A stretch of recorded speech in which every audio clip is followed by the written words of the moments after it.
So it's all for play for still. I think so. Do you want to bet against us?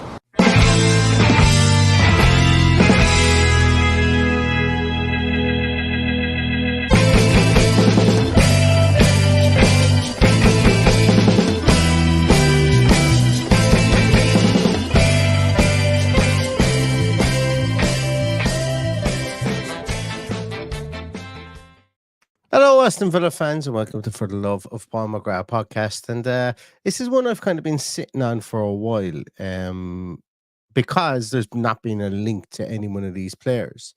And I'm fully aware of that. Well, not that I know of anyway. You guys, sorry, let me preface this. There's been spurious links to two of these players, but nothing concrete. And one of the players hasn't been linked at all.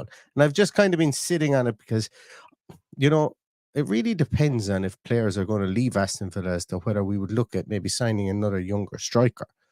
And that's the conversation I want to have first. And then we're going to have a look at three strikers that I think that Aston Villa could look at. Two of them they've been spuriously linked with. One in Semih Kılıçsoy, who you've heard me speak about previously. Another one in George, whose name I'm going to butcher, Ilenikhena, I think is how you pronounce it, from Royal Antwerp. And the last guy then is Thijs Dallinga from Toulouse. All of varying different age groups. Semih Kılıçsoy and George Ilenikhena is are a lot younger at 17 and 18 respectively.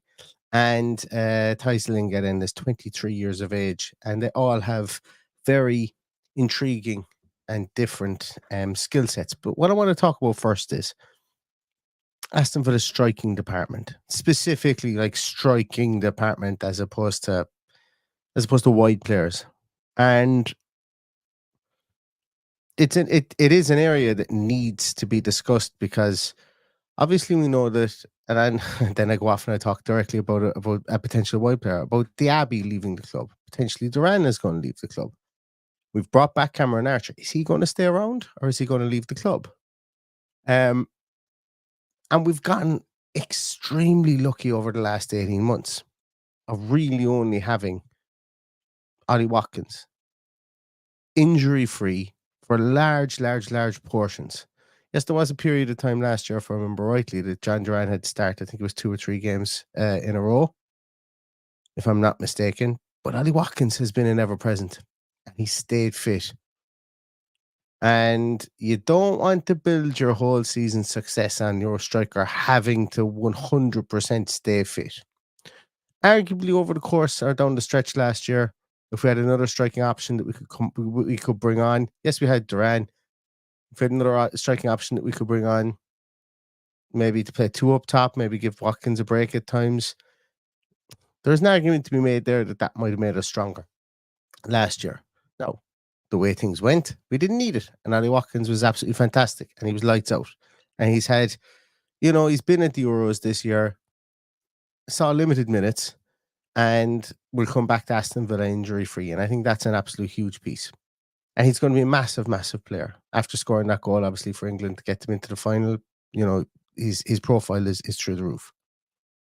But I think Villa could potentially look, obviously, if they sell Duran, they will definitely need to dip into the transfer market. And the more I think about it, the more I think they'll probably go with a younger striker that maybe wants to prove themselves in the Premier League. Now, how young they want to go is a different story. They went young with John Duran previously, didn't have a whole lot of experience, certainly didn't have any experience of playing in Europe. And that's why I've picked these 3 guys, because they do have experience of playing in Europe, and they're impressive from the point of view of they play in teams that have relatively similar. No, I'm not going to say it's exactly the same, but they're relatively similar setups to Aston Villa. There's traits, should I say, that they hold with that their teams hold with Aston Villa. So I think it's universally accepted that we will see players leave this club. We will see left back leave this club for 100% certain. I think there's definitely one of the left backs is leaving this club. I think I'm still not sure we see Dendoncker leave. As I've said before, I think it'll be a case of if we get the right money for Dendoncker, well, then Dendoncker will leave. If we don't get the right money for him, I don't think he will be forced out, albeit his contract is horrendous. That might be one reason why we might eat money on the actual transfer fee to get his contract off the books. We'll have to see with that one. And then what happens with Duran? Diaby looks like it's probably going to happen that he does leave. So a lot of talk recently has been about squad size, squad registration, whether it be the Premier League or for the Champions League, and trying to fit all these players into 25-man squads. So players will leave. Bear that in mind. And I do think the players are still going to come in. I think there's a small bit of trading still left to be done. So what do we look at? Or what are we looking at here? And as I said, they're young strikers who've got a lot of experience. Sorry, I won't say a lot of experience. They've got experience of playing in Europe. One of them has a lot of experience of playing in Ligue 1 and playing in the Eredivisie, and that's Thijs Dallinga, and we will take a look at him. Another guy who really broke through this year. It was his breakthrough year, and that's Ilenikhena. And he's only he's only 17. He's going to turn 18 this month, or sorry, in August, in a month's time. And he's relatively few games played. He's actually only played 44 career games. Now he scored quite a few goals in his time, but he's only played 44 games. He played in Ligue 2 for Amiens, and he's also played with Royal Antwerp this year. And he's played 51 games, scored 11 goals. He's played in the Champions League this year, and I think he might have scored against Barcelona. So this guy is a bit of a wonder kid. He's more than a wonder kid, more than a bit. He is an absolute. He is a wonder kid. Like, he's somebody who's made his debut for Amiens at 15 years of age.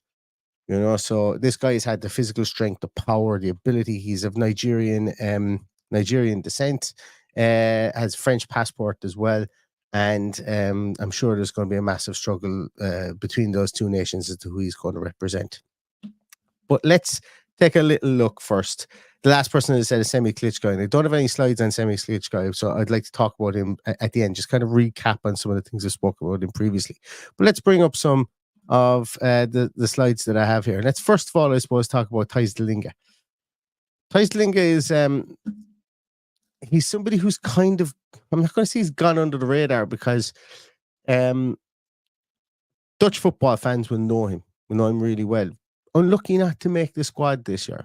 They just have a real decent crop of dependable strikers there, young strikers, should I say. They're there at the moment. Joshua Zirkzee, we've seen, has made a big, massive move to Manchester United. I think he's going to be a huge asset for Man United alongside Rasmus Højlund this year. Big change in the striker type that they have. Brian Broby, who I've done a piece on before for Ajax. A lot of, we saw him at close hand. Fine player. Really like what he can do within that Ajax team, and I think he can translate into the Premier League. You've obviously got Gapco, you've got all those guys there as well, but then you've got Thijs Dallinga, who didn't quite make it into the 26-man squad, and essentially he's really intriguing. Another guy who made his debut at 16 years of age, for Emmen in the Eredivisie, and he played a game. Then he quickly moved on to Groningen in the Eredivisie, and he played 6 games for them. It took him a while to get going. Played 6 games for them when he was 19. So made his debut at Emmen at 16. He actually played 8 games, scored 1 goal, and then he moves on to Groningen. And it took him quite a while to find his way. He played 6 games in the Eredivisie, didn't score any goals, and then he moved to Excelsior. So found the move from, which most 16, 17-year-olds would, don't get me wrong here, from the Eredivisie up to the Eredivisie, difficult. Moved on from Groningen back to the Eredivisie to Excelsior, and had an absolute stonkingly brilliant season. 37 league games, scoring 32 goals with 8 assists, and he was lights out. Shot the lights out. 20 years of age, scored 32 goals in a season, and his name was in lights. But nobody looked up and saw his name, except for Philippe Montagnier at Toulouse. And Toulouse took a chance on him in 2022, 2023, and they signed him. And he played in Liga, and he played 36 games in Liga, and starting 28, scoring at 12 goals in his first season in Liga. And so found the step up as he'd matured from being a 17-year-old coming from Emmen to the Eredivisie. Found that step up, the maturing stage, difficult. When he was 20, making the move then from the Eredivisie, the second division in Dutch football, to Ligue 1, made the step up an awful lot better. Scored 12 goals in 12 goals in League On that year. Let me just check to see how many goals he scored in total.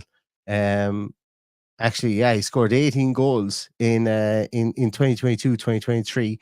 And then in 2023, 2024, he scored 19 goals for Toulouse. So he's really made the step up. And at the age of 22, just going on 23, he is somebody that has matured within football. And I think he would be a really smart decision for Aston Villa. Now, he's going to be like all three of these players are going to be 20 million pound players. The one reason I like about Dallinga is I think he can play Premier League football. As in, I think he can play Premier League style. You can look at his statistics here, and you can look at his radial map here in comparison with Ollie Watkins and with John Duran. But what you need to do is you need to watch him play football. Just watch him. He's a different striker to these two guys. He's big. He's powerful. He wins things in the air. When I say he's big, he's 5'11". He could still put on half a stone of muscle, like he really could. But when you look at him, he's able to. I feel he's able to match up with centre halves. He wins an awful lot of balls in the air. For somebody who's only 5'11", he gets up there and he wins balls in the air. You can see him there. 55.6% of aerial duels he wins. That's very decent, and I think it adds a different dimension than what the two gentlemen below in Ollie Watkins and John Duran win. He gets around the field. Well, he's not one of these people who's going to chase a guy back and hassle and harry him back into the midfield third, but he will press high up and he will work hard. I'm going to open up some of my notes on him here. He will work hard. He's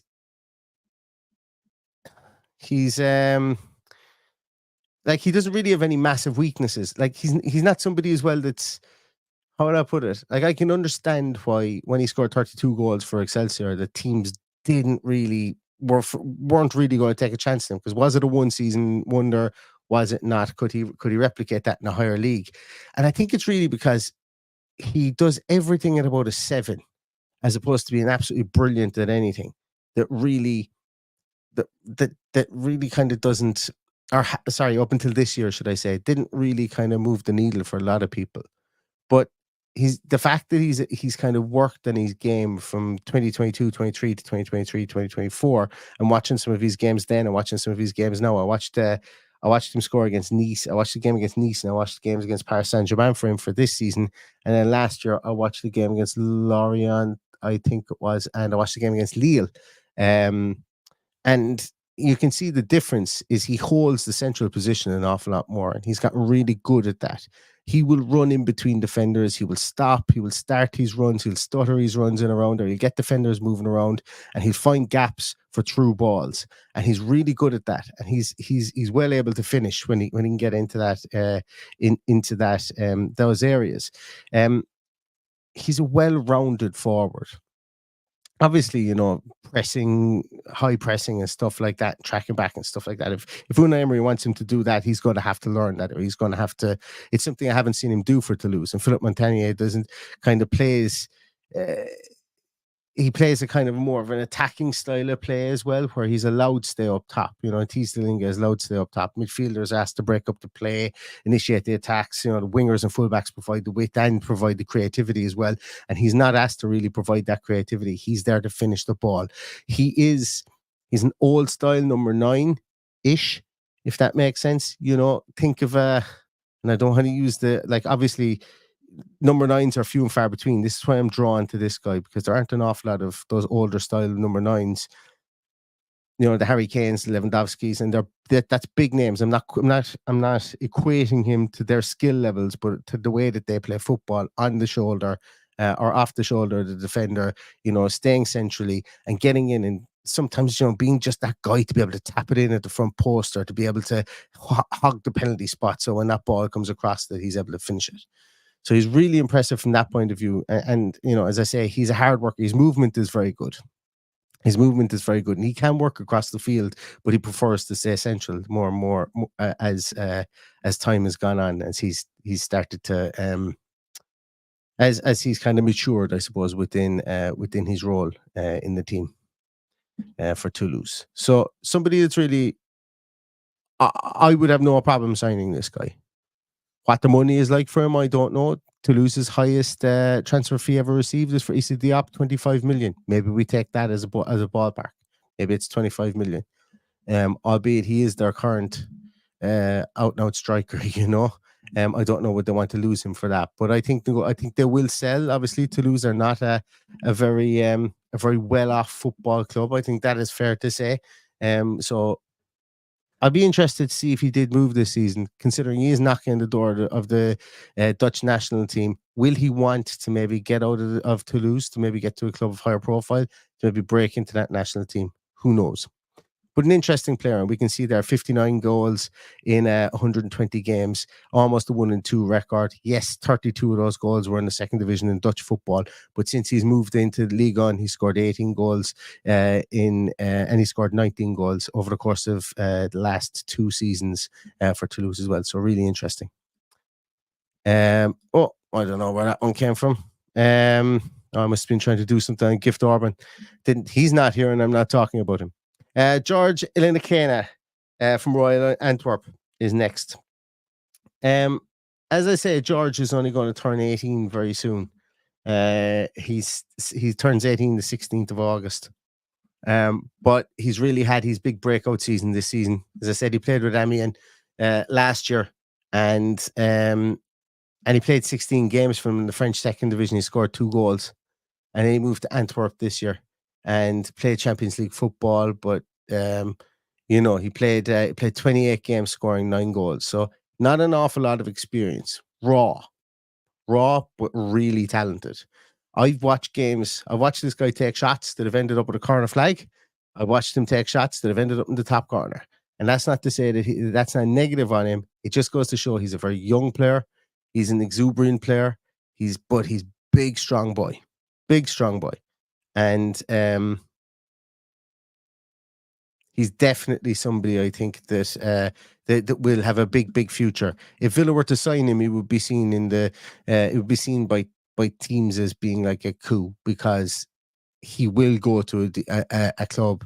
He will move either this summer or next summer, and it's just an absolute 100% given that he's going to move, and he's going to move for pretty decent money as well. And when we take a look at his statistics here as well, taking a look at his heat map, we can see a lot of it it's scattered around. That's based on the fact that he's had, I won't say limited minutes. He's only played 1,500 minutes in his whole career, but he's got an incredible strike rate during that period of time. Once again, we have to remember he's only 17 years of age. He won't turn 18 until next month. He's 6'1". He's a big, strong boy. He's a fully grown human being, and he's a big, strong boy. And he, as I say, he's got those intangibles that you just can't train into players. I've said that before, and that to me is what Unai Emery and Monchi are looking for. As a specific striker, he is really exciting. Massive ability to get the ball on target.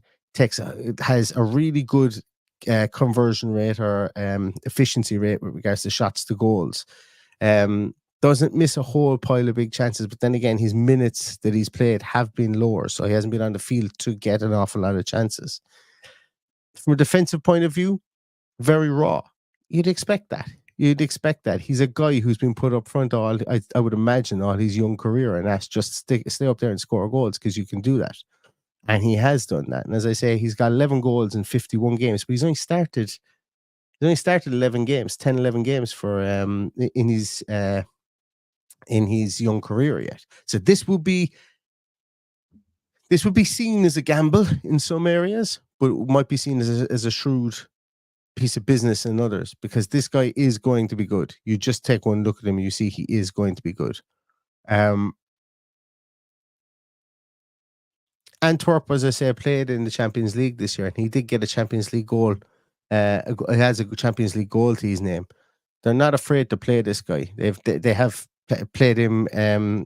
As I say, he's 34 games. He's only started 8, but he's 34 appearances for Antwerp. He was there in case of emergency, break glass. He played 976 minutes in the league for Antwerp this year, scoring 8 goals. So you do the maths. That's a goal every 100 and what's the trying to do maths here in my head? That's a goal every 120 minutes, I think it is. Just shy of it. Oh, it's there. It's 120 minutes in the league. But over the course of the whole year last year, he had a goal one every 182 minutes. That's through all competitions. He's very, very, very efficient and very good at putting the ball in the back of the net. He can bustle his way into the box. You can see his average shot distance there is 13.2 meters out from the goal. He is a penalty box player. You just have to look at his heat map here, and I think Aston Villa can do one of those. We've got very creative players, and we will make chances for people. Ollie Watkins is very industrious, gets around the field and an awful lot. Bringing on, if we wanted to change the dynamic and bringing on more of a penalty box player, and that's not to say this guy can't get around the place. He absolutely can. He's young, he's athletic, he's big, he's strong. Might be something different, I think, for Aston Villa to consider. But definitely somebody I think you guys should watch, and you should try and find footage on him and go and watch it, and see what you make of him. Because I think if Aston Villa are going to reinvest in the striking department, and they want to go young, you're going to need to spend 20 million on a young striker, just like we did with John Duran. Lest we forget, we spent 80 million euros or 80 million pounds on John Duran, and I think we will reinvest that 18 million into another younger striker. Now I'm going to take these sheets off here, because the last guy I want to talk about is Semih Kılıçsoy from Besiktas. Spoke about him before, and this is the one there's only been probably the most concrete rumors around about, and they were that we bid 18 million euros plus Alex Moreno, I think, on loan for a year, which to me sounds incredibly made up, because it's too specific. But we've been linked with Semih Kılıçsoy for a while, and he made the Turkish squad for this last Euros, and he played really well for Turkey. He's played really well for the Turkish underage teams, and played really well for Besiktas. And I was disappointed not to see him for Turkey this year. But I think that he is more of a number 10 than a number 9. But he is very, very bullish, as I've said before, when you see him on the field. Powerful runner, powerful striker of the ball, very industrious. Like, getting around the field is not going to be an issue for this guy. I've said before, he reminds me of a younger, of a less talented Wayne Rooney. He's got that belief, that self-belief, that powerful running style, that almost cockiness or confidence in his own ability at such a young age, that he's like, give me the ball, I'll do it. Give me the ball, I can beat this man. I know I can beat this man. I'm good enough to beat this man. I've got lots of skills. I can, I can manipulate this ball whatever way I want to beat this fullback. I can skin him on the left hand side, cut in on the right and strike it.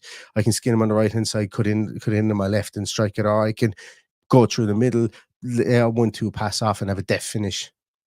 He's good. He's really good, and he really excites me. And he's like, Ardagula gets gets a lot of the hype within Turkey, and so he should, because he's an absolutely amazing striker, as is Yilmaz, who we've been tentatively linked with as well. But Semih Kılıçsoy is every bit as exciting a prospect as somebody like Yilmaz and Gurler, even though he hasn't hit the heights of them yet. Younger player, as I say, 18, 19 years of age. Last year was his real breakout season. I think 20 million straight probably gets the deal done for him. And once again, that would be 20 million euros.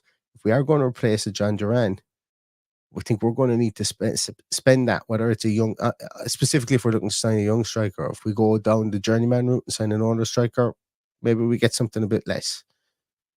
But Semih Kılıçsoy, Thijs Dallinga, or George, whose name that I really butcher and I can never remember how to pronounce it, so I've got it written down here phonetically, Ilenikhena, are three really well thought of, highly sought after, and extremely talented strikers that I think Aston Villa can take a look at. Once again, not been linked with them in any concrete fashion, just a little exercise I wanted to do. Been watching the three of them, and just wanted to discuss them, because I think the three of them would be different players. Kılıçsoy obviously coming from the left hand side, and can play as that 10, can play as that frontal striker. Thijs Dallinga holds that center of the field, can mix it up, 23 years of age, good scoring rate in League One. And then you have that wonder kid who's got all the potential in the world that could be anything, could be the next Didier Drogba if he really wants to be in Georgia Ilenikhena, but who has a limited sample set on the board and plays down the middle as well. But really, really interesting players and really, really interesting people to keep an eye on. So that's going to do it for me, everybody. Anything breaks, maybe we will get some news on Moussa Diaby soon. But if anything breaks, I will be back to chat about it in the coming days. But in the meantime, everyone, stay safe, stay healthy, and all that's left to say. It's up to Villa.